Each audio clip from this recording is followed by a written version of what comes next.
I am the night, the terror. I will stop you! Hello YouTube and people of the interwebs, welcome back to another Doctor Who video. Today I'm going to be discussing the new promotional material for Doctor Who The Empire of Death, giving you some theories, thoughts and speculations. I'm also going to be breaking down the viewing figures for the series as a whole and in particular the last episode to air, part 1 of the finale, The Legend of Ruby Sunday. So let's stop waffling and get straight into it. But before we do that, please consider subscribing if you haven't already. This channel is full of every form of Doctor Who content you can imagine. Our reaction video to The Legend of Ruby Sunday is coming very soon.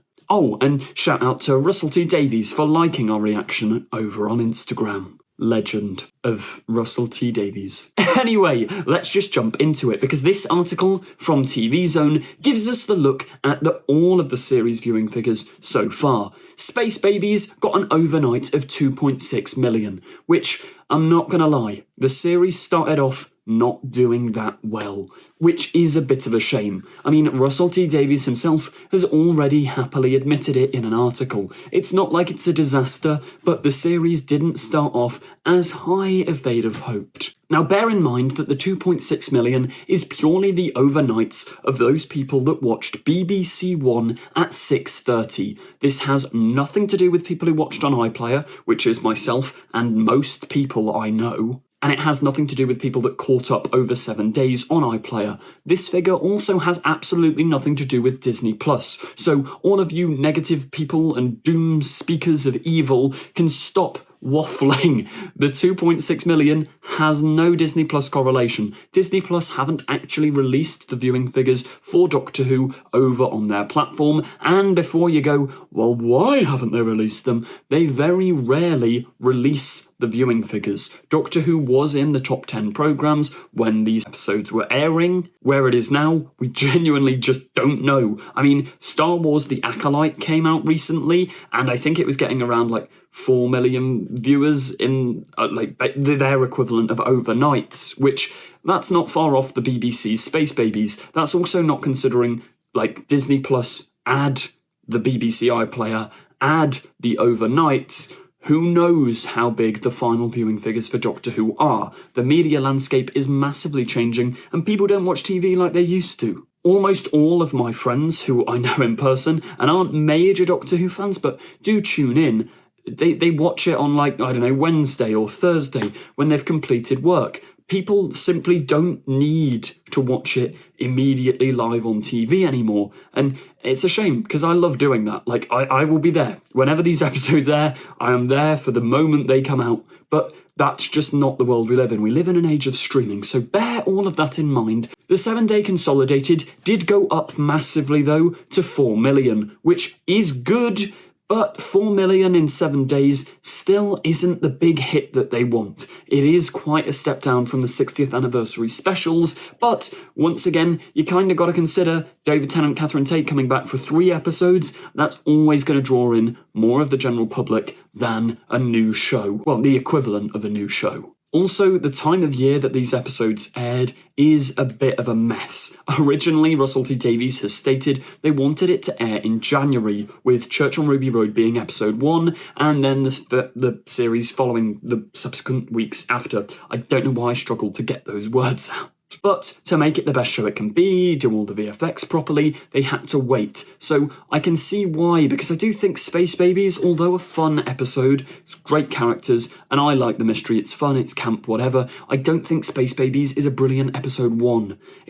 If you'd never seen the show before, I don't know how much I'd like it after watching Space Babies. Maybe it's a little bit too juvenile, but I don't know, I still think it's a solid episode. It's just whether or not that would have hooked a new audience is really difficult to tell. I don't think it's as strong as, let's say, Rose or The 11th Hour. But in the same week The Devil's Cord aired, directly after Space Babies, and did have a slight drop-off of 0.2 million viewers and a 7-day consolidated figure of 3.91 million. Now, that episode was very zeitgeisty. It was the night of Eurovision, so it is still a bit of a shame it didn't get more of a boost, because Eurovision had quite a lot of viewership. Anyway, the week after, it's not ideal. it did go down quite substantially again. Even though I'd say it's one of the strongest episodes of the season, it got 2.04 million and a 7-day consolidated of 3.58 million. Now, these consolidated viewing figures are quite good because they're relatively consistent, which means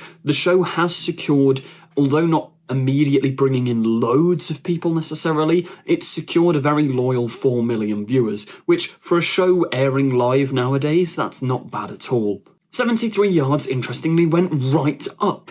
Boom had gone down, there was a gradual decline, but unusually, because this rarely happens with TV shows, there was a middle boost. Maybe it's because 73 Yards was said to be the best thing Russell had ever written by himself and a bunch of people, or maybe it was the 5-star reviews that it received. But yeah, 73 Yards had quite a boost. Dot and Bubble then comes in with a higher viewing figure than Boom, which, once again, this is interesting. Maybe it is actually pulling in viewing figures and pulling in people. The consolidатeds for Dot and Bubble aren't quite as good as the rest of the series, but yeah, it's relatively consistent. Then The Legend of Ruby Sunday, sadly, has the lowest viewing figures of all. Despite, I'd argue, it being one of the best episodes of all and some of the best tension on TV in the past few years. Hopefully, after such a grand reveal, those 7-day consolidated figures are going to go right up, especially after part 2. I also know a couple of people who are waiting to binge watch the season once it's all out. So yeah, these viewing figures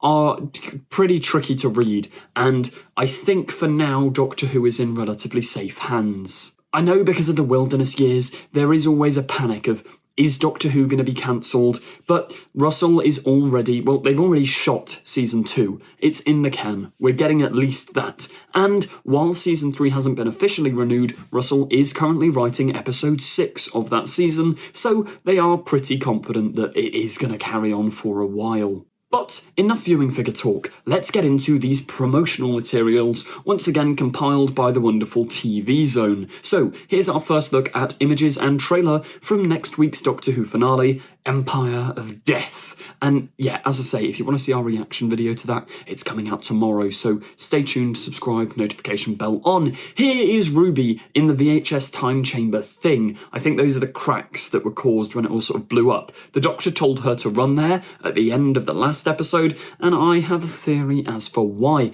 I think she's run there because this is going to be the formation of the memory TARDIS. Our next photo is from the same scene, Ruby in the snow, all the drama, and I think you'll remember that there was 2 TARDISes there in that VHS realm thing, one of which looked more solid than the other. I reckon this solid TARDIS is the memory TARDIS. This VHS technology thing is creating memories, bringing them back, and if a TARDIS doesn't have one fixed point in time that it's at, if it's always spread throughout time looking different with different doctors, different interiors, it's no wonder that the memory TARDIS is a mashup of all the consoles. So I reckon the 15th Doctor sent Ruby there so she could go into the memory TARDIS, maybe pilot it to save him and Mel from the oncoming dust cloud, which we get a preview of in this photo. Well, there's no CGI dust cloud, but we do have the Doctor and Mel on the back of the bright orange moped, which this is going to be exciting. I reckon this is right after the ending cliffhanger. We're going to pick up from there. The Doctor and Mel run out of Sutek HQ, get on the moped, and zoom away from the oncoming death. Once again, a lot of these photos are from right after the ending cliffhanger. I think this will be like the first 5-10 minutes of the episode, because here we have all of these people in Unit HQ. We've got Rose Noble and Colonel Ibrahim. Creepy, atmospheric green lighting. Here we have Kate in the same location. I don't know how they're going to kind of get out of this one. Sutek is a pretty powerful guy. We did see in a preview clip from Unleashed that there's like lasers firing at him, but yeah, whether that dog thing is his final form, we don't know. I'm still crossing my fingers and hoping we see the original Sutek mask or a redesign of it, because there's something so creepy. It's one of the reasons why I love Omega as a villain as well. Just that mask. Non-moving face, the light up eyes, it's so spooky. Hopefully we get a preview of that. Then we have Mrs. Flood and Cherry Sunday. I've got some more theories which I've been piecing together about Mrs. Flood, so stay tuned on the channel for that. But yeah, she seems to be comforting Cherry here. Is that because, although she was almost depicted to be a bit evil in the last part, maybe she's actually good? Maybe she's a bit creepy, but maybe she's working for good. I mean, there are lines implying maybe she's a Time Lord, because the Doctor says Time Lords always hide away. Which Time Lord? Maybe Susan, maybe she's Ruby's real mum or real grandmother, or a god herself. We'll just have to wait and see, but whoever she is, it's intriguing, and she seems to be quite nice here rather than evil. Then, our final photo, I genuinely have no idea where this is. I had a little look in the background, it looks like it's sort of covered in dust, so maybe whoever lived here or whoever worked here has been dusted by Sutekh, but yeah, I think this is the Doctor and Ruby, like, building each other up. We're going to go and take on Sutekh, save the universe, reset everything like typical Russell T Davies finales, and that's all we really know. Maybe this is in America, they've got an outfit change, and Russell did say way back that the Roswell incident had something to do with this finale, so maybe they're there, but I don't know why. See if you can piece it together in the comments down below. Thank you very much for watching this video. If you did enjoy, please remember to like, comment, subscribe. You know the drill. Thank you for watching, and goodbye.